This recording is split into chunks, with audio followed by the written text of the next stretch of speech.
Buenas tardes a todos, estamos en un nuevo conversatorio de Diplomacia Activa. Mi nombre es Juan Cruz Salazar, soy miembro de Diplomacia Activa, una multiplataforma de generación de conocimiento, análisis y formación en materia de política internacional. Me encuentro con Ana Báez, Enrique Suillá y David Álvarez, que son periodistas, y Ana también es politóloga. En esta oportunidad vamos a estar conversando sobre las elecciones en México, unas elecciones históricas no solo por lo que sucedió, sino también por los resultados. Estamos hablando que en 200 años de historia fue electa Claudia Sheinbaum, la primera mujer presidenta en México. Vamos a estar en este conversatorio conversando sobre este tema debido a que México es una de las grandes potencias de América Latina, estamos hablando de la tercera potencia económica, el 12º país a nivel global en economía y también miembro del G20. Primero, para introducir, ¿cómo vieron estas elecciones en México? ¿Qué significaron para México estas elecciones? Bueno, yo creo que estas elecciones significaron muchísimo, aunque había ya ciertas panoramas, ¿no? De que la doctora Claudia Sheinbaum iba a ganar las elecciones, ¿no? Tal vez no se esperaba esos 10 puntos de más, ¿no? Con los que ganó casi 60%. Eh, yo creo que, vamos, eso fue un poco la sorpresa. No se esperaba también que la oposición fuese como con ese de triunfo, que no hubo triunfo, ¿no? De ninguna manera. Y bueno, con el tercer candidato, que fue poco mencionado, pero que tuvo su relevancia dentro del sector de Movimiento Ciudadano, que es Jorge Álvarez Maínez, pues vamos, digamos que tuvo un resultado que era lo que esperaban y un poquito mejor, ¿no? Entonces, yo creo que se tuvieron unas elecciones eh, con unos resultados esperados, con un poco de sorpresas, pero también decir que Claudia Sheinbaum es la primera mujer presidenta en México que además no tiene ningún pasado partidista asociado al PRI, el partido que durante muchos años gobernó en México, y ningún pasado con ningún partido político que no sea Morena, ¿no? Eso es algo que se había repetido a lo largo de las elecciones. Estamos diciendo que entonces la doctora Claudia Sheinbaum, pues, posiblemente continúe con el trabajo de López Obrador. Eso es algo que yo creo que comentaremos más adelante, pero con sus posibles bemoles también, ¿no? Porque sí es cierto que en estos días, después de la votación, la doctora ha tenido ciertos comportamientos, sobre todo económicos, respecto a la movida del peso, ¿no? Que tuvo ahí una caída del peso importante. Ella decidió hacer unas cuantas llamadas al fondo, a ciertos liderazgos económicos, como para calmar un poco la situación. Entonces, yo creo que la gran pregunta que nos tenemos que hacer también es qué camino va a tomar México, y eso se va a depender mucho de qué camino va a decidir tomar Claudia, ¿no? Yo creo que muchos mexicanos estamos expectantes a ese comportamiento de Claudia, a ese comportamiento social, económico, político, todo lo que implica o no seguir la cuarta transformación tal y como la dejó AMLO. Y ya hablaremos más a futuro de las cosas que se vienen. Dejar aquí como un granito para que no se nos vaya, que es el plan C de Andrés Manuel, ¿no? Que eso es un tema súper importante a tratar. Y pues nada, que además, bueno, los resultados electorales no solamente presidenciales fueron avasallantes, fueron los estatales, fueron los congresos locales, fue mayoría calificada en diputados y en senados. Vamos, está por verse los cómputos distritales, pero bueno, ya con el bloque de Juntos Hagamos Historia, que es el que encabeza Claudia Sheinbaum, pues posiblemente también la tengan. Vamos a verlo, de hecho el lunes vamos a ver los cómputos distritales, los resultados, y ahí veremos qué pinta para la elección, porque tenemos el conteo final, que ya nos da un panorama bastante claro, pero pues ya veremos más detalles sobre las elecciones. Bueno, pues por seguir un poco con la línea de Ana, ¿no? Yo creo que ha sido un poco la certificación de que Morena ha llegado claramente ya para hacerse un poco el rey, ¿no? del país, por así decirlo. Es curioso, aquí tenemos como choque de nacionalidades, ¿no? Yo creo que ha habido un poco incógnita a nivel internacional, porque sí que da la sensación desde la llegada de Sheinbaum, ¿no? Con sus mensajes que ha tenido internacionalmente con varios mandatarios, ¿no? Pues por ejemplo con España también, con las relaciones con AMLO no hayan sido francamente buenas, y sobre todo ese intento, ¿no? Yo tengo la sensación de que los últimos días he intentado vender a Claudia como algo distinto a Andrés Manuel, ¿no? A López Obrador, pero no sabemos realmente hasta qué punto, ¿no? Va a cambiar la legislatura estos 6 años y sobre todo también con cierto aire, ¿no? De que quizás no sean 6, sino que sean 12, ¿no? Porque vamos a ver cómo se puede reagrupar a la oposición. El PRD, por ejemplo, un partido histórico, ¿no? Del país, directamente ha perdido su registro. Entonces, esa alianza, ¿no? que teníais, Xochitl, ¿no? Con el PAN y con el PRD y con el PRI, ¿no? Partidos obviamente con mucho más recorrido, ¿no? y historia que Morena, pues no tienen ya ningún argumento básicamente para poder seguir haciendo un poco la pelea a Claudia en este caso, o a AMLO de alguna manera todavía, ¿no? Porque vamos a ver hasta qué punto el actual presidente todavía sigue detrás, ¿no? Y sobre todo, pues un poco también destacar pues que el peso venía en un momento muy fuerte, como todos veíamos. Es verdad que el dólar y otras monedas también como el euro tampoco estaban en su mejor momento, pero la verdad es que el único momento de inestabilidad que ha tenido en bastantes meses ha sido con el nombramiento de Claudia de alguna manera y sobre todo pues, con las declaraciones que ha hecho López Obrador sobre cómo quiere reformar también el Poder Judicial y cuál va a ser el final, ¿no? de esta legislatura, de este sexenio de López Obrador, en el que quedan todavía varias incógnitas por cerrar, ya no solo en la parte judicial, sino también en el apartado de seguridad, pues que quizás es como el último rescollo, ¿no? que podía aprovechar la oposición y que desde luego pues no han sido capaces de hacerlo y que incluso pues ha jugado a favor en algunos momentos de Morena, ¿no? Ostras, la verdad que las radiografías que han hecho tanto Ana como David, o sea, las suscribo al 100%. Yo diría que han sido unas elecciones de certificación, certificación de muchas cosas. Como decía David, de que Morena es el partido del gobierno pero no el federal, el estatal, el municipal, el del Congreso, de muchos niveles de poder, y también la certificación de la travesía del desierto que, que vive la oposición, ¿no? Yo pienso en, siempre no, barremos para casa, pienso en elecciones que ha habido en Cataluña, donde la oposición ah, avisó de, hey, estoy aquí, voy viniendo, ¿no? Morena es, o López Obrador, más bien dicho, el obradorismo lo hizo durante muchos años, pero precisamente le costó tanto llegar a Palacio Nacional que ahora no lo suelta. Es así, no lo suelta. Y la oposición acarrea tantas dificultades y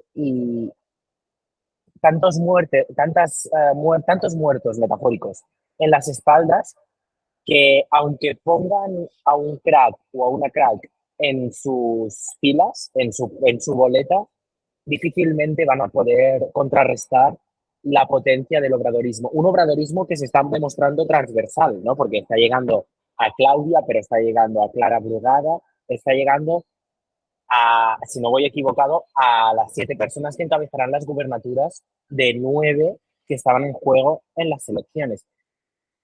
Además, se repite un poquito, se afirma la sentencia, la frase de que la historia es cíclica.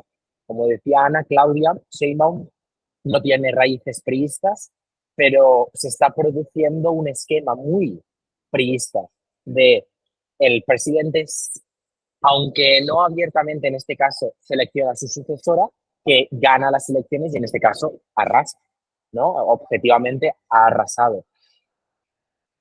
Me gustaría también hacer hincapié en lo que decía David, ¿no? De que Claudia Sheinbaum se está empezando a, no diría desmarcar, sino hacer de balance con López Obrador. No rompe con él, porque precisamente esta semana pasada dijo que se emocionó, ¿no? Recibiendo su mensaje de apoyo, por lo que mantiene un vínculo emocional con el líder espiritual de Morena y del obradorismo, pero sí que quiere ser se quiere elegir como una lideresa dialogante, que aunque tenga mayoría, supermayorías, así como decía Ana, con la precaución de aún no tener los resultados definitivos, quiere tejer alianzas o quiere al menos mostrarse abierta a eso, cosa que contrarresta con la visión de López Obrador, pero a la vez no reniega de sus ideas, por lo que parecen unas elecciones muy previsibles, perdón, han sido muy previsibles, pero ha habido muchas sorpresas y va a haber, creo yo, muchas sorpresas de aquí al 1 de octubre, que es cuando Claudia Sheinbaum sea nombrada presidenta constitucional de México. Bueno, ahora que tenemos el contexto de qué fueron o qué pasó en las elecciones en México que generó un terremoto político, yo creo que no solo en el país azteca, sino en toda la región. Ana, vos, ¿cómo, ¿cuáles ves que fueron los puntos por los cuales Claudia ganó? Porque AMLO suele ser un líder muy dual, que tiene que ver con la propia politización o polarización que existe en México. Vos como especialista en las elecciones, ¿cómo ves la victoria de Claudia? ¿En qué ayudó AMLO? ¿Cuáles fueron los puntos fuertes de López Obrador que hicieron que su heredera virtual hoy sea la presidenta de todos los mexicanos? Claro, yo nada más quería sumar un punto al que dijo Enrique sobre la violencia electoral que hubo, que no lo quiero dejar ahí como un punto así navegante. Fueron 37 candidatos asesinados, 37 candidatos asesinados, y de los últimos puntos que tocó Claudia Sheinbaum en su discurso de triunfo fue la seguridad.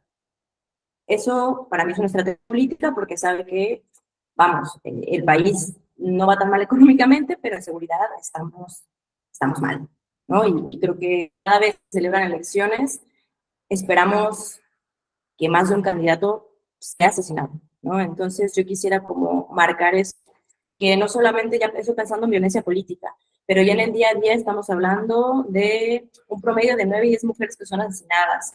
Estamos hablando de 30,000 asesinatos anuales. Es un problema muy grande y que no debe dejarse como una noticia, sino como algo que caracterizó las elecciones y que posiblemente caracterice las próximas elecciones, ¿no? Entonces, dejarlo ahí, nada más. Y respecto a tu pregunta de por qué Claudia tuvo también este efecto como de arrastre de AMLO y de por qué ganó, que se debe este gran triunfo, yo sí creo que AMLO, desde que entró al poder, se dedicó a hacer una cosa muy estratégica y es plantar los programas sociales que se tienen ahora, ¿no? Yo creo que él entendió muy bien las necesidades de la gente. Sabía que en México se suele sentir todo el tiempo que algo va a fallar, que hay muchísima incertidumbre en general, en tu día a día, desde que te despiertas hasta que te acuestas. Pero puede ser que hay una cosa que no falle, y es el dinero del presidente, que te llegue el dinero del gobierno a tu bolsillo. Y si yo cuento con esto, sea joven porque tengo una beca, sea mayor de edad porque tengo esta ayuda de la pensión, vamos, él se encargó de que de alguna manera a todos llegara un apoyo del gobierno. Y eso es un efecto de arrastre, porque estamos hablando de un país hundido en la pobreza también, que de alguna manera se ha luchado para que el país avance en esa medida, pero seguimos siendo un país profundamente pobre y profundamente desigual, algo de que casi hablar de México, me entristece un poco decirlo así, pero es real. Hablar de México es hablar de desigualdad, todo el rato, ¿no? Somos un país que a la vuelta de la esquina tienes una realidad económica y a la otra realidad económica. Y eso lo he entendido muy bien, lo he entendido muy bien y lo he expresado durante estos años de gobierno. Y la gente va a eso, la gente va a votar seguridad económica en sus bolsillos, es decir, voy a seguir obteniendo este beneficio por parte del presidente. Y vamos, Claudia lo dijo todo el tiempo en campaña, ¿no? Que esos programas iban a seguir y que se iban a mejorar y que iban a perfeccionar incluso la misma candidata de la oposición dijo que esos programas sociales se iban a mantener, ¿no? Que de alguna manera es un tiro al pie y al mismo tiempo no, porque sabe perfectamente que los programas de AMLO están funcionando bien. En cuanto a, vamos a decir, en cuanto a capital electoral, ¿no? Están funcionando bien. Ya en términos de política pública, eso sería una discusión más a profundidad y tal vez para otro podcast. Pero yo creo que eso, ¿no? De alguna manera se ha tenido muchos altibajos económicos, pero es cierto que hay ciertos avances en cuanto a la economía, en cuanto al peso, todo esto que está pasando con el nearshoring, la exportación a Estados Unidos, todo el tema con China, o sea, vamos, aunque sea una política exterior relativamente floja, las cosas se han mantenido. Pero si me preguntas, mucho tiene que ver con que AMLO entendió que no se trata de México donde los programas sociales tienen que ir a la gente pobre, sino que tiene que ir a esta clase media, que no es clase media, es clase media baja. Pero son cosas que no se tienen que entender, porque la forma en la que se mide la pobreza en México es muy buena, pero es cierto que uno se dice clase media, pero no es clase media baja, porque no ganas lo que quieres ganar. Entonces yo creo que AMLO eso lo ha entendido muy bien y ha tenido un lenguaje muy particular. Es un presidente que te ve a los ojos, es un presidente que te habla a ti, que te habla todas las mañanas a ti y a su electorado, y eso no lo he olvidado. Y Claudia de alguna manera se lleva eso, ¿no? Se está construyendo ya su propio liderazgo, pero se lo lleva, es un efecto de arrastre, y ya veremos cuál va a ser su sello, porque lo va a tener. Estas son las preguntas básicas. Claudia va a seguir dando las mañaneras. ¿Qué tipo de innovación va a dar los programas sociales? Vamos, son muchas preguntas, pero yo creo que Claudia va a construir su sello y lo vamos a ver tal vez en el primer año, tal vez el segundo, tal vez el tercero. En ese sentido, y siguiendo lo que vos comentás, Ana, creo que México llegó tarde a la ola rosada que por ahí llegó a la Argentina y a Brasil en los años 2000. Y acá vemos que no hay un solo actor que es el partido dominante, en este caso Morena, sino también la oposición, una oposición histórica que recién David contaba en qué lugar quedó. Y en ese sentido, David, te pregunto, ¿dónde queda el PAN, el PRI? Digo, una posición que se ha quedado como un poco descabezada porque incluso en algunos estados Morena los barrió por completo. Entonces, ¿qué esperamos ahora de un México donde Morena tiene, como recién decía Ana y Enrique, digamos, una mayoría absoluta, no solamente en el Poder Ejecutivo, sino en los legislativos, digamos, y en los municipios? Pues yo creo que esa es un poco la pregunta que ha quedado después de las elecciones, ¿no? ¿Dónde queda ahora la oposición? Fíjate, en un momento lo hemos comentado también aquí varios periodistas, ¿no?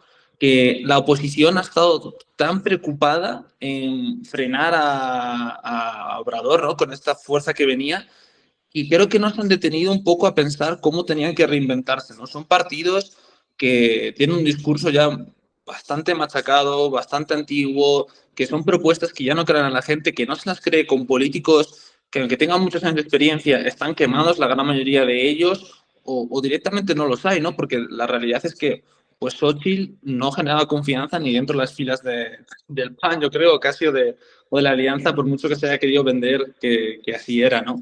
Entonces, a mí, yo creo que tienen que hacer un ejercicio de reflexión, ¿no? De cuál va a ser la narrativa que implante ahora el PAN o la Alianza o los que sigan, el PRD ya no, o el PRI, por ejemplo, que el PRI yo creo que ha sido como la confirmación de si las siguientes elecciones seguimos así, vamos a acabar también como el PRD porque vamos a perder el registro, ¿no? O sea, ha sido un batacazo también tremendo para ellos. Ya solo les queda un estado, si no recuerdo mal, que es Coahuila, no porque estas elecciones, sino porque ya estaba decidido de antes. Entonces yo creo que tienen que hacer cierto ejercicio de reflexión y ver un poco hacia dónde van. Por ahora la narrativa que ha nacido es primero que habían ganado, o sea, cuando acaban las elecciones lo primero que dice el PAN es que han ganado, no reconocen la derrota, una derrota de 30 puntos, o sea, aplastante.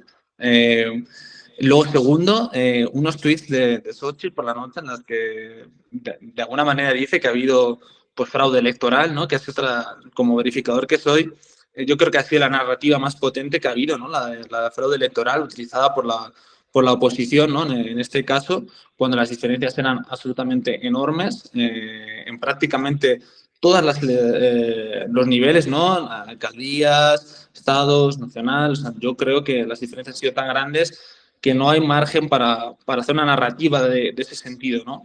Y bueno, vamos a ver dónde van a quedar, cómo lo van a vender, si lo quieren vender como un punto económico. Ana misma decía, ¿no? Que pues el plan social, que es donde se ha basado este sexenio de López Obrador, era repetir el mismo que Obrador. Pues quizás no el votante ha pensado para eso, me voy a quedar con alguien que me lo ha prometido y me lo ha dado, alguien que siempre me lo prometió y nunca me lo dio, ¿no? Porque la realidad es que Obrador de alguna manera ha cumplido con lo que prometió que iba a dar pues, a sus votantes, ¿no? Y esos programas se han mantenido, en algunos casos se han ampliado o se han vendido mejor, que también es importante, ¿no? Y han sido capaces de llegar de una manera más accesible para una población, recordemos, muy repartida en un país muy extenso, más envejecida cada vez, que también eso es una lectura que hay que hacer, ¿no? Que siempre ha sido un país muy, muy joven, pero que está envejeciendo también la edad media del país, que yo creo que es una lectura que no he visto en muchos lados, ¿no? También porque cómo está cambiando, ¿no? El tipo de votante, ¿no? Yo creo que se esperaba digamos, el país que el votante quizás de Claudia fuese un votante un poquito más joven, ¿no? Y ha sorprendido llegando a estratos pues altos, ¿no? De alta edad en la población también, no por el lado pues de personas ya fuera de edad activa, ¿no? Para trabajar, sino también pues personas de 45, 50 años, ¿no? Que principalmente pues podría uno pensar que es donde podría encontrar el PAN o la oposición más votos, ¿no? Entonces yo creo que tiene que encontrar un poco ese target de votante, ¿no? Con quién se quiere focalizar. Por ejemplo, no estamos hablando nada de movimiento ciudadano, pero la realidad es que pues es una gran parte de la oposición también ahora, es a un 10%, por mucho que se quiera ningunear a Movimiento Ciudadano, es casi la mitad del porcentaje que ha obtenido la oposición con 3 partidos. O sea que yo creo que también hay que tener un poco constancia de que las cosas están cambiando, de que no todo va a ser a partir de ahora la oposición de los partidos típicos, y que bueno, pues vamos a ver un poco cómo se quieren reinventar, qué decisiones toma Movimiento Ciudadano, porque la realidad es que a nivel nacional pues han afianzado de alguna manera con ese 10%, qué perspectivas tienen también y cómo lo van a hacer un poco a nivel local, pues que recordemos que tiene estados como Jalisco bastante importantes económicamente para el país y que desde luego pues, van a aprovecharlo para intentar en las siguientes pues que el crecimiento sea mayor, ¿no?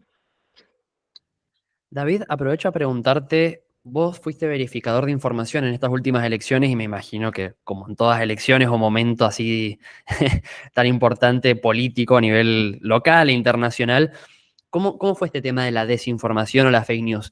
Porque lo que escucho también es que desde los propios candidatos muchas veces se repartió información de, no sé, algunos fingieron demencia y ganaron antes de ganar o ese tipo de cosas. Digo, ¿cómo fue trabajar en esa parte de las noticias en México?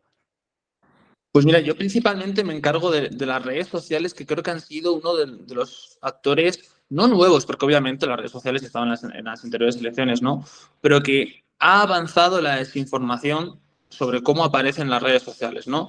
Los partidos son más conscientes de que esto sucede, y desde luego la gente, a pesar de que es cierto que uno ya no se puede creer todo quizás hace unos años se creía más, ¿no? Todavía lo que aparecía en redes sociales, desde luego que ha aumentado tantísimo la cantidad de bulos o desinformaciones que hay en las redes, pues que es difícil un poco diferenciar, ¿no? Aparte de eso, es interesante también cómo nos lanzas ahí ese órdago, ¿no? A que siempre nos centramos mucho también en la desinformación que hacen los políticos. Es cierto, o sea, yo podría decir fácilmente que los datos que se dan, hubo 3 debates en las elecciones y prácticamente la totalidad de los datos son engañosos, ¿no? Porque están tergiversados, están utilizados para su propio rédito, ¿no? Por ejemplo, Sheinbaum utilizó muchísimos momentos datos de la jefatura de gobierno cuando estaba aquí en la Ciudad de México, pues que los utilizó totalmente a su favor y en un contexto, pues bueno, que haces datos que no sirven para contear o una parte, ¿no? de un total de un estudio que de por sí sola no es relevante quizás. O incluso, por ejemplo, ¿no? Cómo la oposición intentó aprovecharlos, ¿no? Pues se habló mucho de la economía, de la pandemia también, ¿no? Fue un momento importante en los debates, ¿no? Y esos datos se tergiversaron bastante, ¿no? Y ya dejando un poco más de lado los candidatos, han sido unas elecciones de 2 mujeres, ¿no? Entonces también ha habido evidentemente desinformaciones sobre género, mucho ataque, ¿no? A la procedencia de los candidatos, pues también a Claudia Sheinbaum por su religión, ¿no? Se ha centrado muchísimo de los ataques, incluso hay una verificación que en el medio que trabajo yo que se verifica, la llegamos a hacer, que decía que incluso iba a llegar a cerrar una basílica y que fue bastante viral. Y luego también quería añadir, ya no solo aparte, si queréis luego hablamos más de narrativas que ha habido durante todas las elecciones, de la aparición un poco de TikTok. Yo creo que es imposible no incluir a TikTok, que ha favorecido muchísimo la circulación de estas desinformaciones. Quizás antes no proliferaban tanto de alguna manera también porque no había una red social que se adaptase tanto a la desinformación como ha sido TikTok, porque ha sido un torrente brutal de información muy difícil de verificar porque hay tanta cantidad que escapa a los verificadores, a las personas. O sea, es un volumen tan alto y tan repartido que es imposible de completarlo todo. Y pues bueno, no se ha quedado solo en algunos posts de Facebook y de Twitter, sino que se ha expandido al vídeo, con la inteligencia artificial, a los deepfakes, una entrada brutal en la tecnología, que incluso en algún momento, hay que decirlo, yo he dudado de alguna desinformación que he observado y que hemos verificado, porque la tecnología está llegando a unos niveles en los que es difícil, ¿no?, diferenciar lo real de lo irreal, ¿no? Y me puedo imaginar que para un mexicano, si es difícil para mí, que trabajo en ello, pues para un mexicano también, ¿no? O al menos le presentará cierta dificultad, ¿no? Entonces, bueno, en el espectro así global, resumiendo, pues ha habido varias narrativas. Creo que sí que ha influido bastante en algunos votos, ¿no? Esas, recordemos también el ANLO Narco, ¿no? ANLO Narco, que fue trending topic mundial.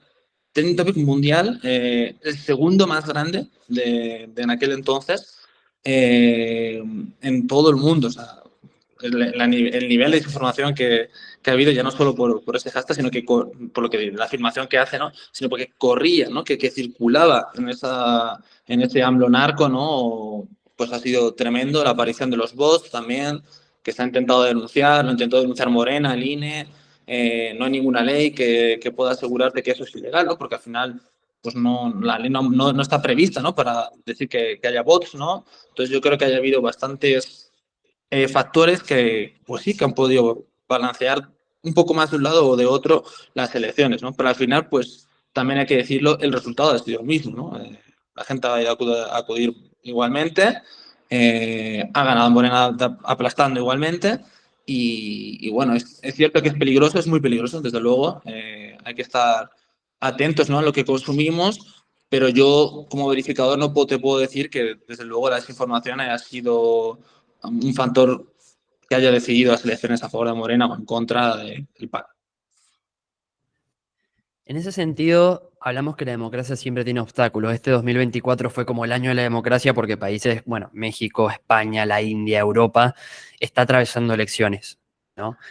Y Enrique, en ese sentido, quiero preguntarte cómo es la calidad democrática de México, pero también podemos hablar un poco de Europa, porque yo creo que entre España, las elecciones europeas y todo, digo, ¿cuáles ves los factores? Acá David lo mencionaba un poco.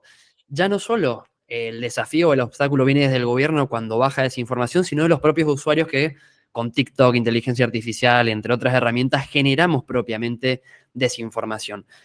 ¿Cómo es la calidad democrática? Es como una pregunta un poco general, lo sé, pero así como puntos o factores que vos veas tanto que se han replicado ya sea en México, en España, en las elecciones europeas, etcétera. Empezaré mi intervención con, como decía un TikTok que se hizo viral hace un par de años, de uy, la pregunta, porque realmente, uy, la pregunta, ¿no? La experiencia que yo he tenido, primero en México, ¿no? Claro, yo venía de trabajar bueno, primero de seguir las elecciones pues en Cataluña y en España como ciudadano barra estudiante de periodismo y ya como periodista al uso, a la práctica, ¿no? Las generales, las nacionales de España y las municipales del año pasado. Y una cosa que me ha soltado mucho en México, que eso me lo quizá Ana me puede dar el checo o lanzarme piedras a ver qué opina de eso, pero creo que en México la democracia ha sido algo que ha costado tanto durante tantos años de conseguir, se ha luchado tanto que se ha blindado a unos niveles que, por ejemplo, yo como catalán, ¿no? Que también fue o español, fue una lucha también muy intensa y con muchas pausas dictatoriales entre medio, pero igualmente me ha soltado y lo voy a poner como materializar en una organización, en un organismo, que es el INE, el Instituto Nacional Electoral.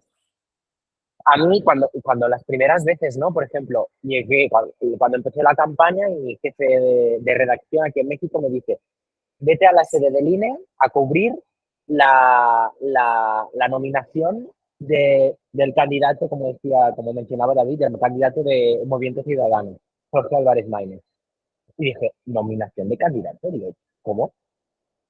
Tienes que traer, hay todo un acto protocolario que la presidenta del INE te avala como candidato porque ha recogido las firmas, no los apoyos necesarios, y puedes empezar así la campaña oficialmente. Por no hablar de toda la transparencia, ¿no? Por ejemplo, anuncios que se han dado de este es el material de la jornada electoral y te presentan las boletas, las urnas, las casillas, pero te presentan la tinta indeleble, si no voy equivocado, ¿no? Que con qué rotulador, con qué plumón que lo van a hacer. Hay todo un seguido de cosas que no están en España porque quizá allí se tiene más confianza en la organización de las elecciones. Aquí quizá, como durante tantos años, con, bueno, las innumerables presidencias del PRI, pero en general todas las irregularidades, la caída del sistema del 88, el 0,56 de Calderón sobre López Obrador en el 2006, etc., etc., etc., me da la sensación de que había dado una pátina al sistema mexicano de no, necesitamos un organismo superior independiente que nos garantice eso. Desde mi punto de vista, eso tendría que ser una garantía democrática para el país, pero aquí entra un factor que Ana ha puntualizado muy bien, que es la violencia. Yo creo, desde mi punto de vista, el gran problema de la calidad democrática en México es la violencia, porque la ley es muy clara, la Constitución es democrática, las regulaciones son democráticas. Hay competición, hay competitividad, los partidos, hay una regla muy clara, tienes que obtener, si no voy equivocado, un 3% de porcentaje en las elecciones que te presentes mínimo para seguir, como comentaba David, con el PRD. Pero hasta aquí cualquier partido se puede presentar. El problema está en que hay una persecución hacia las personas candidatas, porque es así. Y es muy difícil y muy duro, porque eso condiciona también al electorado. Aparte, en un primer plano de elección le estás quitando una opción, pero es que o sea, es un señal de inseguridad y de eso, de que hay una fuerza superior a la política que la condiciona, ¿no? A mí este es la radiografía así a grosso modo, pero hay otros factores, ¿no? Por ejemplo, quizá aquí en México también se ha blindado mucho la intervención presidencial, ¿no? De que el presidente se ocupe de la presidencia y del gobierno aún en campaña y ahí se quede. López Obrador ha roto activa o pasivamente, consciente, yo creo que sí, o inconscientemente, esta veda. Eso también nos hace plantear si realmente las garantías son tan firmes, ¿no? Y por último, evidentemente, la desinformación, que esto es un fenómeno que conecto con lo que me preguntabas también de Europa, es decir, la información es global, es internacional. Um, pero aquí en México en las elecciones se ha visto y es un factor desestabilizante para las garantías democráticas, porque es lo que decía David, si una persona formada específicamente en eso es periodista y además ejerce como persona verificadora y dices, ostras, es que no sé si eso es verdad, una persona que es ciudadana, que quizá la política no le motiva, no le gusta, ¿no? Y está en TikTok y le sale un contenido de desinformación, es muy fácil que diga, no, vale, pues nada. Sea del lado que sea, vale, pues nada, baneados, no, estos no. Claro, esos son pequeños factores que si vas sumando, yo estoy con David, no creo que hayan alterado el resultado arrollador o que hubiera de Moreno, ¿no? Pero sí que añaden a un caldo de cultivo que hace que se den situaciones como por ejemplo estamos viendo en Europa, ¿no? Y lo conecto con la pregunta que me hacías. Las elecciones europeas son las hermanas pequeñas de todos los comicios habidos y por haber en el continente, en el viejo continente, porque primero que desde mi punto de vista ahora se empieza a hacer divulgación sobre por qué se tienen que ir a votar, sobre por qué son importantes, pero en general piensas, ostras, si realmente, ¿qué hay en juego, ¿no? En Bruselas, y hay muchas cosas, muchísimas cosas. Pero si además le añades que la extrema derecha está cobrando una fuerza que creo que no somos capaces de vislumbrar, aquí es donde entra la desinformación, ¿no? Y los típicos, por ejemplo, los típicos comentarios, ¿no? ¿Quién es el gran blanco de la extrema derecha, ¿no? La inmigración. No, no, es que la inmigración llega a nuestros países, y lo dicen así, nos aniquila culturalmente, pero es que además pasan delante nuestra en las listas de espera, en las ayudas oficiales, etc, etc, etc. Eso es desinformación. ¿Y qué problema tiene? Que la desinformación corre. La verificación le cuesta más llegar aquí porque hay una serie de topes que lo frenan, pero en cambio la desinformación no. Entonces eso también es un factor que nos hace plantearnos las garantías democráticas de Europa, porque no sé cómo lo veis, David, tú que eres español y tú, Ana, que has vivido también en España, y evidentemente tú también, Juan, ¿no?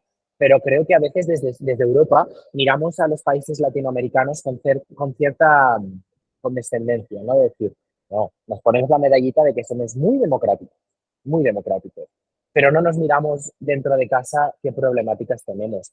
Y aparte de la desinformación, la desmovilización que tenemos, que se ha demostrado en las europeas, pero se demostró, por ejemplo, en las elecciones catalanas de hace un mes, se demostró en las catalanas de la pandemia y en las españolas hubo un repunte, yo le diría un espejismo, no sabía en catalán, uh, porque había se apeló a un debate de o yo o vienen los otros, y los otros sabemos qué va a pasar. Uh, Creo, no sé cómo lo veis, pero creo que desde mi punto de vista, en México, pero en todo el mundo, se tiene que hacer un replanteamiento de lo que es la democracia partidista, um, parlamentaria, presidencialista, monarquías constitucionales, para preguntarnos varias cosas. Una es, ¿estamos llegando a la ciudadanía? Dos, ¿cómo llegamos a la ciudadanía? ¿Y qué mecanismos tenemos para, para llegar bien aquí, ¿no? Y, y sobre todo eso, ¿no? A modo de resumen, volviendo ya aquí en casa en México, creo que el gran factor que pone en jaque las garantías constitucionales del país es la violencia. La violencia porque aparte de que hace un efecto desmovilizador, es el colmo, el sumum de la privación. En ese sentido, comparto. La democracia está pasando por una serie de crisis y desafíos, particularmente en Occidente, bueno, porque Oriente, países grandes como Rusia, India o China, por ahí lo tienen más controlado desde el gobierno central, pero vos mencionaste la violencia, ¿no? Y acá para pasar a otra parte del conversatorio, me gustaría, Ana, preguntarte cómo ves los desafíos de Shinbaum de acá al futuro, ¿no? Especialmente los internacionales, hablamos del narco dentro y fuera de México, de las migraciones dentro y fuera de México, y también ¿no? del desarrollo sostenible, que creo que ha sido uno de los motivos de Claudia, sobre todo porque ella incluso trabajó, si no me equivoco, en la Comisión de Naciones Unidas para el Cambio Climático, algo con un grupo que ganó el Premio Nobel de la Paz, año 2006, si no me equivoco. ¿Cuáles son los factores que ahora Claudia de a futuro va a trabajar? Listo. Pues mira, quisiera responder nada más a tu pregunta, pero puntualizar esto que dijo Enrique, me parece muy preciso, y es que México ha costado mucho trabajo conseguir la democracia. Por ende, ese día Enrique fue al Instituto Nacional Electoral. ¿Por qué? Porque el Instituto Nacional Electoral se convirtió, está en un proceso también de ajuste, porque la democracia está un poco en crisis en general, pero es ente que cuidaba los votos de los mexicanos. Porque en México la democracia se cuida, no está dada. No está dada, no puedes, en México se festeja que todas las casillas se pongan, que el 99.9 de casillas se instalen, que los ciudadanos vayan a votar y no los maten. Es muy diferente el planteamiento del votante, digamos, europeo al votante mexicano y en otras partes de América Latina que están sufriendo crisis de violencia por lo mismo que estamos hablando, de los pactos con el narco, de todo esto, ¿no? Entonces, yo creo que la democracia, me voy a arriesgar a decir esto, pero yo creo que muchos pactos criminales están caminando a un paso más forzado que la democracia. La democracia está quedando atrás, ¿no? Entonces yo creo que es algo que tenemos que analizar muy bien y es algo que Claudia, como próxima líder de este país que tiene serios problemas con el paso de las drogas al final, sí México sigue siendo un pasillo migrante, un pasillo de tráfico, ¿no? Que no solamente es eso, no me gusta decirlo así, pero no es un problema que solamente se queda en nuestro país. Es un problema que estamos exportando a otros países. El caso más claro es Ecuador, ¿no? Y ahora el diálogo con Ecuador pues está complejo, ¿no? Porque lo mejor es que cada país atiende este problema que está ensangrentando a los países por separado. Cuando es algo que se puede trabajar de manera conjunta, pero se decide no hacerlo. Ahí es preguntarnos por qué. Yo creo que como periodistas, como politólogos, como internacionalistas, es preguntarnos por qué estos países que tienen los mismos problemas están decidiendo cerrar las puertas diplomáticas, cuando debería ser totalmente lo contrario. ¿Es una estrategia política? No lo sé, ¿no? O más bien, no sé, eso es algo que yo creo que es una pregunta muy importante que nos tenemos que hacer esto y en la crisis democrática que estamos pasando.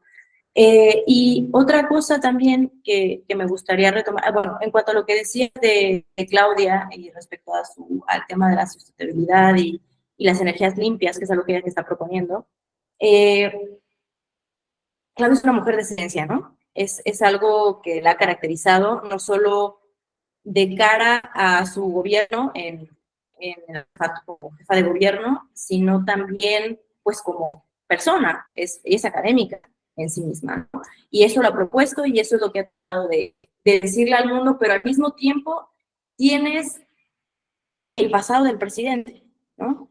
Que fue un gobierno no muy amistoso con el medio ambiente, tenemos el tema del Tren Maya, que de alguna manera se ha tratado de tapar ese tipo de cosas del Tren Maya, que tiene bastantes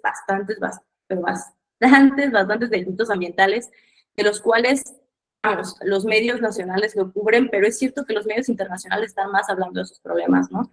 Y ahí le va a tocar a Claudia, pues, responder a eso, ¿no? Mujer de ciencia y decir esto y esto y esto, ¿le voy a dar la espalda o no? ¿Realmente lo voy a atender? Otra cosa muy importante es que al hablar de energías México, no me gusta decirlo, pero es la realidad, está muy atrás. México sigue dependiendo del hidrocarburo. Y además de un hidrocarburo que cuesta mucho trabajo, en el sentido de que estamos hablando de Pemex, una empresa súper endeudada. Eso otro reto económico para Claudia, ¿no?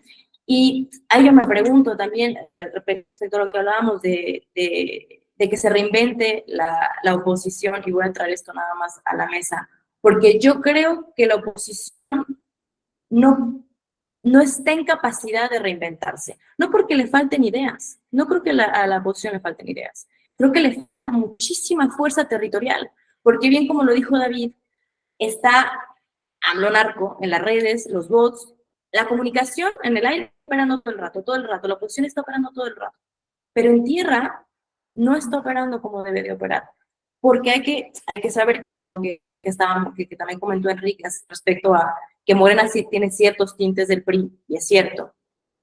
Y es que, pues, vamos, el PRI de alguna manera ha migrado a Morena, ¿no? Eso no lo podemos negar. Morena es guinda, pero es de todos los colores, ¿no? Entonces también son cosas que nos tenemos que cuestionar también al momento de ver cómo es que va a gobernar Claudia, ¿no? Y yo creo que tiene muchísimos colores con los que se va a sentar y con los que va a tener el apoyo, porque, por ejemplo, tenemos el Partido Verde, ¿no? Para hablar el tema de medio ambiente y ecología. El Partido Verde no está haciendo su trabajo como Partido Verde. No lo hace. El Partido Verde con Morena y con sus partidos y con todos sus programas que son no sustentables, ahí está el Partido Verde. Entonces, creo que México, por ejemplo, no tiene una agenda verde. Si volteamos a ver a Europa de alguna manera y cómo están manejando las cosas, yo no digo que lo están manejando de manera excelente, pero no tiene esa agenda, no está siendo su prioridad. Y yo sí me pregunto cómo Claudia va a dar ese salto cuántico de decir, hoy sí nos importa el medio ambiente. No hay ni el discurso, ni los recursos, y ojo, tampoco lo hizo en la Ciudad de México. La Ciudad de México son las ciudades por más de todos. Aquí la gente la pasa mal, aquí la gente se enferma y se muere por problemas ambientales. Entonces, me resulta, al final yo creo que los dirigentes muchas veces sí podemos tomar como ejemplo lo que han hecho en otras administraciones o gestionales para saber cómo gestionan las cosas, ¿no? Y yo creo que hoy Claudia tiene un cheque en blanco, mucha gente, la opinión que lo ha dicho, tiene un cheque en blanco, ¿no? Y vamos a ver a qué destina cada qué partidas presupuestales, a qué le da cada cosa, ¿no? ¿Qué le va a importar más? Porque yo no creo que, eso es una opinión, yo no creo que le vaya a importar lo que le importa al mundo. Creo que le va a importar lo que le importa al proyecto de la Cuarta Transformación, que son temas muy diferentes. Entonces, nada, yo lo dejo por ahí. Gracias, Ana. Y creo que hemos hecho un reconto de todo esto que ha pasado en México, un análisis general. Hemos contextualizado, hemos hablado un poco de lo internacional, pero me gustaría cerrar con una pregunta que es, ¿y qué o cuál es nuestro lugar como nuevas generaciones? Como jóvenes profesionales, periodistas internacionalistas, politólogos. ¿Cuál es nuestro rol? Porque de alguna forma todo este mundo que se está formando hoy va a ser el que nosotros al día de mañana tengamos que atender, como líderes empresariales, periodísticos, políticos, etcétera. Digamos, hay una brecha entre esta nueva generación y los políticos. ¿Qué podemos ver? Porque, digo, hace una lección muy singular donde decíamos, bueno, hay algunas cuestiones como que llega una científica al gobierno, llega una mujer después de 200 años a México, pero ¿esto es representativo realmente o estamos hablando de cosas que por ahí son más titulares que reales para una generación que viene con una agenda? Eh, Obviamente arrastramos una agenda geopolítica de años atrás y muy clásica, pero también ponemos sobre la mesa algunas demandas propias, como les decía, la igualdad de género, cambio climático, inteligencia artificial, entre otras cosas. Cerramos con esta pregunta de cómo es esta brecha generacional y si la política de hoy nos representa. Para ordenarnos, porque se la hago a los tres, podemos hacer con un David, Enrique y cerramos con Ana. ¿Les parece? Bueno, pues yo creo que aquí hay una cosa muy curiosa que es una encuesta del voto universitario que se hace, que a mí me parece interesante, nunca lo había escuchado hasta que llegué aquí, ¿no? Y yo quiero reflejar un poco cuáles fueron los datos, que es que Claudia ganó esa encuesta con un 63%, Maínez, Movimiento Ciudadano, con un 23% y Xochitl Gálvez con un 8,5%. O sea, que yo creo que eso dice mucho de cuál es la expectativa del país también, ¿no? Y qué se está creyendo y qué no. O sea, eso para empezar, ¿no? Como responsabilidad, pues a mí, de alguna manera, yo siempre lo digo, yo creo que es un poco cansado hablar de responsabilidad de los jóvenes todo el rato, ¿no? Yo entiendo que es una pregunta importante y que hay que hacer, desde luego, pero la realidad es que lo grueso de los votantes no son esos jóvenes universitarios o quienes controlan el país, no son los jóvenes, es la realidad, ¿no? Entonces, plantear esta cuestión a la gente joven cuando el presidente del país tiene más de 70 años, ¿no? Pues la realidad es que no es la gente joven la que está gobernando el país y no está ni cerca de hacerlo. Eso es lo cierto, ¿no? Por ejemplo, sorprende Maínez, que tiene 38 años, ¿no? Que está por debajo de como de una media quizás un poquito más avanzada, como suele ser la de los candidatos presidenciales, ¿no? Pero la realidad es que el país, su poder no recae en los jóvenes y que no se está apostando por ellos. ¿Por qué Morena creo que sí que ha tenido cabida entre los jóvenes? Es verdad lo que comentabas, ¿no? Que es cierto que se ha vendido, ¿no? Esa Claudia Sheinbaum más científica o más técnica o que se basa más en los datos, pero queda por demostrar porque pues AMLO ha sido todo lo contrario. O sea, no se ha basado para nada, ¿no? En muchas de esas bases, ¿no? O lo que comentaba Ana, no había para nada una base básicamente científica o, bueno, energéticamente el país, las perspectivas que tiene son muy duras, o sea, muy duras, ha abandonado las renovables completamente. Lo poco que hay es de inversión privada de otros países, además, no de México, como puede ser España, por ejemplo, con empresas importantes como Iberdrola, que tuvo un roce importantísimo con AMLO.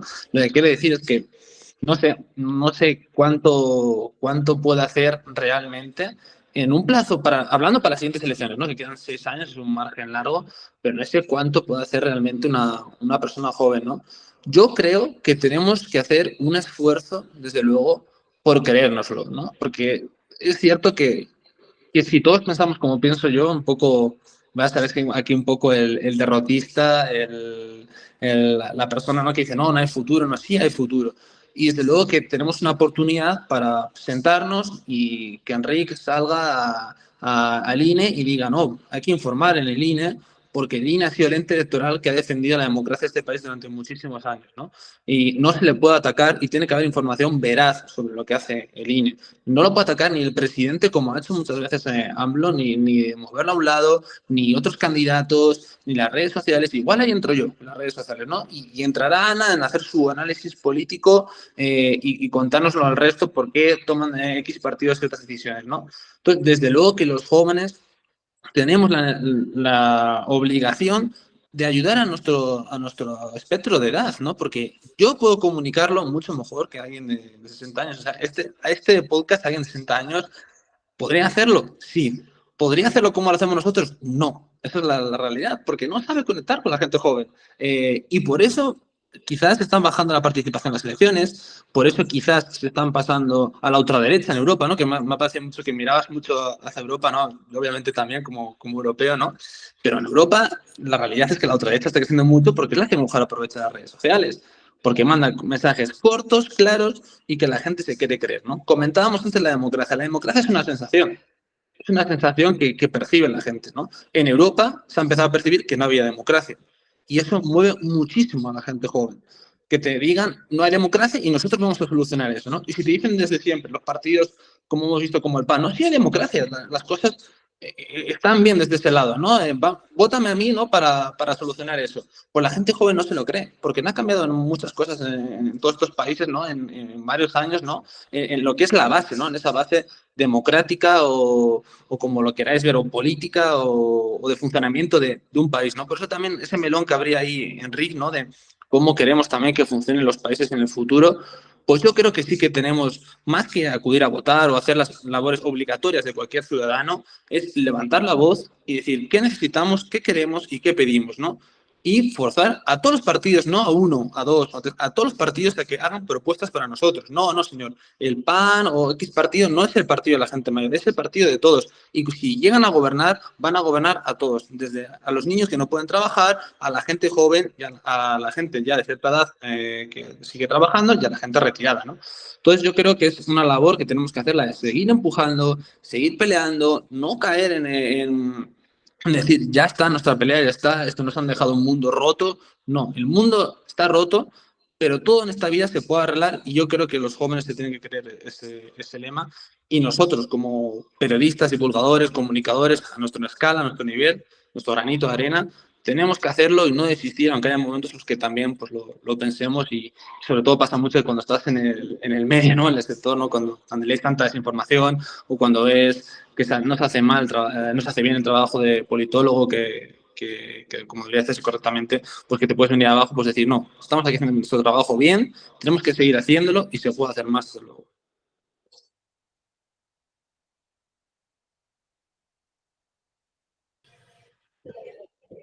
O sea, realmente, o sea, estoy 100% de acuerdo con la radiografía que ha hecho David, porque sí que es verdad que muchas veces me da la sensación que es como, ¿cómo decirlo, no? Es un coche que está en un precipicio.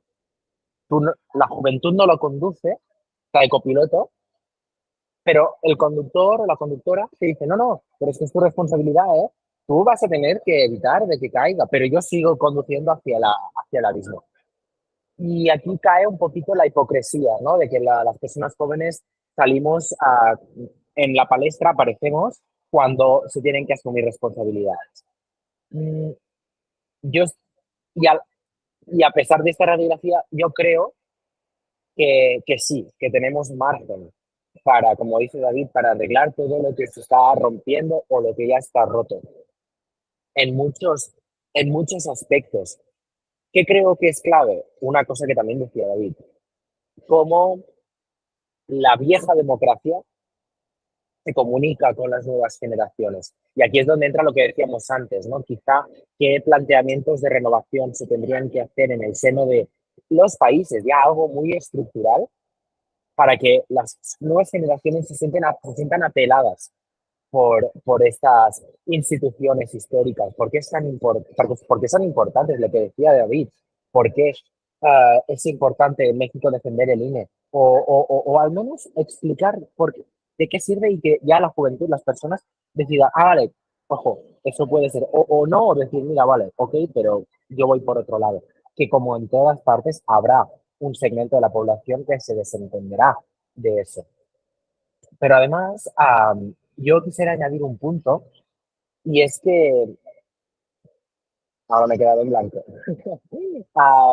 pero eh, sobre todo eso, que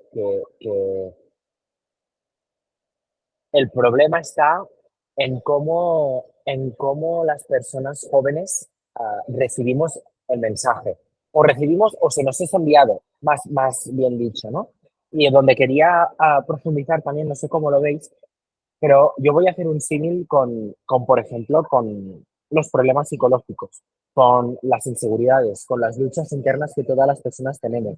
Cuando consigues un logro, por pequeño que sea, es un gran logro, pero aún creo que es más importante saberlo mantener. Es decir, que si tú has conseguido ver que o has conseguido superar un problema psicológico, aún es más complicado, más retante mantener esta estabilidad. Yo creo que con la democracia tenemos que dar eso mismo, lo que decía Ana, transmitir la idea de que la democracia se ha ganado, pero aún más se tiene que luchar para mantener y apelar a a la ciudadanía joven a que sean conscientes de que si tenemos las libertades de las que hemos gozado, es porque antes alguien las ha luchado para tener, pero que ahora nos toca a nosotros defenderlas. Y defenderlas también es modernizarlas, es adaptarlas. Por ejemplo, pienso en los derechos de las mujeres, en los derechos LGBTI, todos los blindajes que se han dado en Europa ahora están en riesgo y no creo que seamos alarmistas al decirlo, están en riesgo. Ana antes mencionaba el Pacto Verde Europeo. El Pacto Verde Europeo de un hilo, pende de un hilo. Y tenemos un problema. Los liberales, ¿no? El centro derecha, se está escorando hacia esta extrema derecha. ¿Por qué? Por lo que decía David, porque la extrema derecha sabe utilizar muy bien las redes, entre otros argumentos, pero la sabe utilizar muy bien y llega mucho. Entonces, ¿qué hacen los partidos tradicionales? Se posicionan para intentar evitar el gigante, ¿no? Se van posicionando más hacia estos lados. Y por otro lado, el frente izquierda está muy desorientado. Está muy desorientado. Y lo vemos también como, volviendo aquí en México, el PRD. El PRD, el gran problema que ha tenido son sus innumerables familias y sus innumerables peleas, ¿no? La diversidad uh, entendida como una lucha cainita, prácticamente. Toda esta mezcla hace que la gente joven diga, ¿por qué voy a ir a votar? ¿Por qué? Paso. Total, ¿qué me preocupa? Llegar a fin de mes, tener trabajo, pero lo que decía David, nos tocan la democracia, nos tocan unos derechos y la gente sale a la calle. Eso, por ejemplo, se ha visto en, en Valencia, en la Comunidad Valenciana, el País Valencià. ¿Por qué? Ganó los populares que pactaron con la extrema derecha al gobierno regional. Y una de sus primeras medidas fue ir en contra de la lengua catalana o valenciana. Y la gente salió a la calle. Y dices, ostras, pero hace una semana los resultados decían otra cosa, sí. Pero luego la gente le tocas los derechos y sale. Quizá también apelar a estos,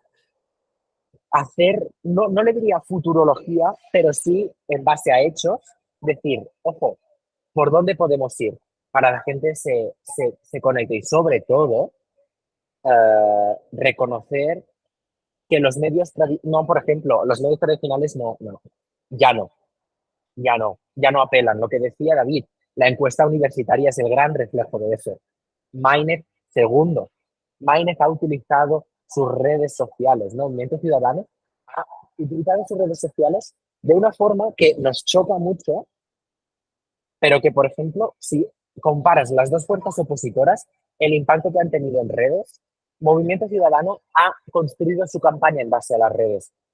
La alianza PRI-PAN-PRD ha transitado de una forma, yo creo que errática, entre los espectaculares de la calle y los mensajes polémicos en redes, haciendo que casi, si bien no ambos han generado memes, creo que los memes de Maínez han conseguido apelar a la gente joven, abordando también temáticas que preocupan a la gente joven: legalización de las drogas, situaciones de los derechos de las mujeres, LGTBI, la reconciliación familiar. Y ligándolo un poquito como lo que decía Ana, aquí el problema también es cuando los partidos sufren un batacazo, se desorientan. Lógico, nos reorientamos. ¿Qué problema yo le veo? Que las reorientaciones, como todo en el mundo, no puedes abarcar todo el espectro, pero siempre se olvidan principalmente del mismo espectro, que es la gente joven. Y cuando quieren pensar en ella, no piensan en ella con gente joven, piensan en ella con gente mayor, que es lo que decía David, gente de 60, 50 y tantos años, intentando apelar a gente de 20, 30, con unas ideas que ya no. Entonces yo creo que esta amalgama de situaciones tendría que hacer que lo que decíamos, la vieja democracia se convierta en bella democracia para los jóvenes, que deje de ser la mosca que va volando, como la que tengo por aquí, que va volando como allí, como algo circunstancial, y que sea realmente algo que nos preocupe. Del mismo modo que nos preocupa, ostras, es que vas al supermercado y los precios cada día suben más. Ostras, que nos preocupe también. Pasan los días y cada vez hay la sensación de que la democracia está coja, ¿no? Pues que eso también nos interpele.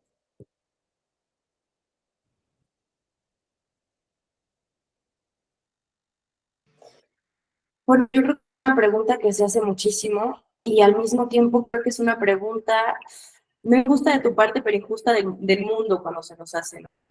Porque el mundo que nos están dejando está hecho pedazos, ¿no? Por donde lo veas. Es un mundo viejo, es un mundo acabado, es un mundo cansado, y se ve cuando vemos como al joven, o siendo joven mexicana, que me preocupa que militaricen mi país, ¿no? Que me desaparezcan a los órganos autónomos con los que yo puedo tener cierta verificación ciudadana, pero al mismo tiempo no puedo pagar mi alquiler, ¿no? Pero al mismo tiempo tengo que pensar en mi planificación familiar, pero no puedo porque tampoco me alcanza. Entonces yo creo que se mezclan estos dos mundos, en el que el joven tiene sus propias preocupaciones en lo privado, pero se le está viniendo el mundo encima en lo público. Yo creo, Juan, que como argentino me entenderás, ¿no? Que nuestros países están pasando por situaciones muy, muy complejas, en el caso de la seguridad, en el caso económico. Entonces yo creo, coincido con David en que nos están dejando un paquete muy grande.